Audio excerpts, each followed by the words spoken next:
Bonjour à tous et bienvenue dans ce 5e podcast. Pour cette dernière semaine de confinement, nous vous proposons de parler de photobiographie à travers les œuvres de Jacques-Henri Lartigue, Claude Nory et Nicolas Comment. Il s'agit là encore d'une histoire de filiation photographique, d'une parenté de style entre ces trois photographes. L'histoire commence avec Jacques-Henri Lartigue. Né le 13 juin 1894, Lartigue est un enfant sage à la santé fragile. Très intéressé par l'appareil photographique que possède son père, il est ravi le 25 décembre 1901 quand il reçoit le cadeau qui va faire basculer sa vie. « Papa ressemble au bon Dieu, il vient de me dire je vais te donner un vrai appareil de photographie. » Sa santé précaire lui vaut des promenades obligatoires dont il se réjouissait puisqu'elles lui permettaient de déambuler et de s'exercer avec les appareils photo qui vont devenir de plus en plus légers au fil du temps. Une passion dévorante l'habite. Elle se manifeste à travers 3 moyens d'expression. J'ai essayé de tout photographier, de tout écrire, de tout peindre. On le sait peu, mais Lartigue se voulait peintre. Il a d'ailleurs reçu une formation en ce sens à l'Académie Julian, mais il sera surtout connu comme photographe. S'il commence à exposer ses premiers clichés dans les années 60, se faisant ainsi un nom dans la profession, la consacration viendra d'une exposition au Museum of Modern Art de New York en 1963. La même année, Life lui consacre un portfolio. Ce numéro consacré à la mort de Kennedy fera le tour du monde et lui assurera la célébrité. Sa vie de fils de bourgeois aisé est la principale source d'inspiration de son travail. Son quotidien, ses expérimentations, ses voyages. Mais également ses femmes, sa première épouse Bibi, Coco, et ses autres maîtresses, sa muse Renée, et enfin Florette qu'il rencontre le 12 janvier 1942 et qui restera avec lui jusqu'à la fin de sa vie. Lartigue a été le premier photographe français à faire don de son œuvre photographique à l'État en 1979. Il charge l'Association des Amis de Jacques-Henri Lartigue de conserver, vendre et diffuser le fonds. Ce qui fait la particularité de l'œuvre de Jacques-Henri Lartigue, ce sont ses albums. Issus des traditions de la photographie amateur, il systématise leurs principes et en réalise pour chaque année de sa vie. Sur chaque page, il met en relation les images et un petit texte de sa composition. Cependant, il est parfois difficile de dater précisément certaines prises de vue car on sait qu'il est revenu sur ses albums tout au long de sa vie. Il a créé ainsi le livre en plusieurs volumes de sa propre existence, son propre mythe. La part de fiction, de subjectivité y est assumée. Ces albums sont aujourd'hui une source d'information primordiale pour les équipes de la Donation Lartigue avec lesquelles nous travaillons, Marion Perceval et Charles-Antoine Revol. Cependant, le premier à parler de photobiographie et à pousser le vice jusqu'à en théoriser le concept est Claude Nory. Photographe et fondateur de la maison d'édition Contre-jour, Claude Nory est né en 1949. Il a passé à Toulouse une enfance douce, bercée par l'histoire de ses racines. Son père, originaire de Vérone, lui parlait d'Italie et d'amour. L'été était synonyme de vacances italiennes et de journées passées à la plage à profiter de la Dolce Vita. Dès 1981, il retourne sur les traces de son enfance. À travers ses photographies, ce sont les voyages en Italie qu'il nous livre, les adolescents, les filles magnifiques et les amours heureux qui continuent sur les pages de ses livres. Claude Nory n'est pas photographe à apprécier l'idée d'une photographie volée. Il affectionne le contact, le lien qui se crée avec le modèle lorsqu'il appuie sur le déclencheur. L'appareil est un go-between entre deux personnes qui, à un moment donné, échangent quelque chose. Ce grand timide utilise l'appareil photo comme un alibi et immortalise les jours heureux. Il parle de flirt photographique. Être photographe du bonheur n'est pourtant pas une chose aisée. Nory clame sa conviction profonde que la photographie est le témoin biographique par essence. Dans son ouvrage, qui est un manifeste photobiographique, écrit en collaboration avec Gilles Morat l'été dernier.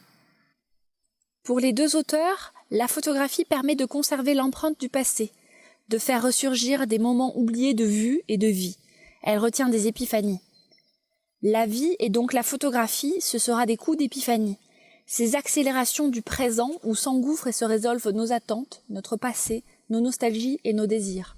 Mais contrairement à l'écriture, qui recompose dans l'autant l'épiphanie par le texte, la photographie autorisera son appréhension dans l'instant de son occurrence. À travers les voyages et les rencontres amoureuses qu'il nous donne à voir, Claude Nory nous transmet les couleurs du bonheur.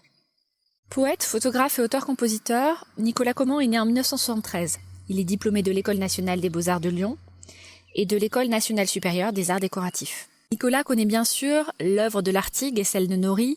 Il évoque aussi Franck, Plossu ou Ed van der Elsken au rang de ses inspirations. À Prague, Mexico, Tanger ou récemment Deauville, Nicolas dresse le plan sentimental des villes qu'il visite. Les femmes, dont l'iconique Milo, qui peuplent ces séries sont les véritables héroïnes de ces livres. À travers elles, la ville est mise à nu. Il arrive toujours imbibé de littérature. Kerouac, Laurie et Artaud pour Mexico, Dream City de Bowles pour Tanger.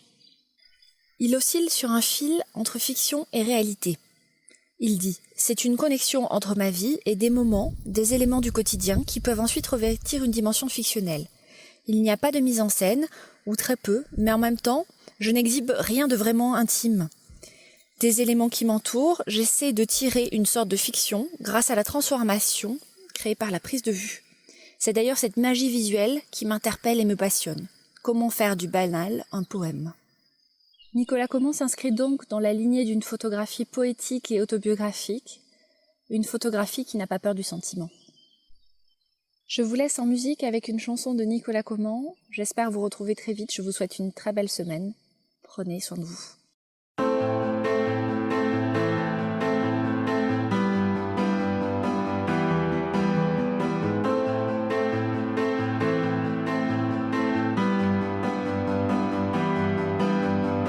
Sur la gâchette d'un revolver qu'aucune phalange ne presse, le cadran d'un vieux téléphone qu'une main gantée actionne. Sous l'étoffe d'une jupe crayon ou la couture d'un bas nylon se file,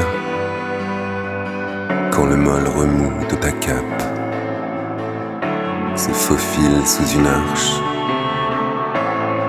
L'année s'allonge comme un songe sur Tanger, où les mers se mélangent et nul n'est étranger à l'ombre de l'aile de l'ange. Du bizarre derrière ta frange où font le col dans la fange du petit Soco. Je caresse sur mon épaule le perroquet de Paul Bowles. Sous le même oranger, resté inchangé dans la féerie d'un ferry, scintillant dans la nuit. La nuit s'allonge comme un songe sur Tanger, où les mers se mélangent et nul n'est étranger à l'ombre de l'aile de l'ange. Du bizarre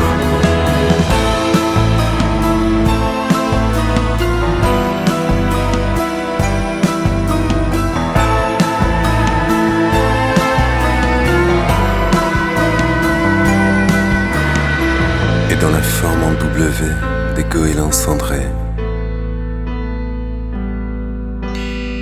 qui sont autant d'olives ouverts au-dessus des demeures. Face à la pointe de Tarifa, dans le bleu roi du détroit, où l'Afrique fantôme commence, sous les néons de la ville blanche,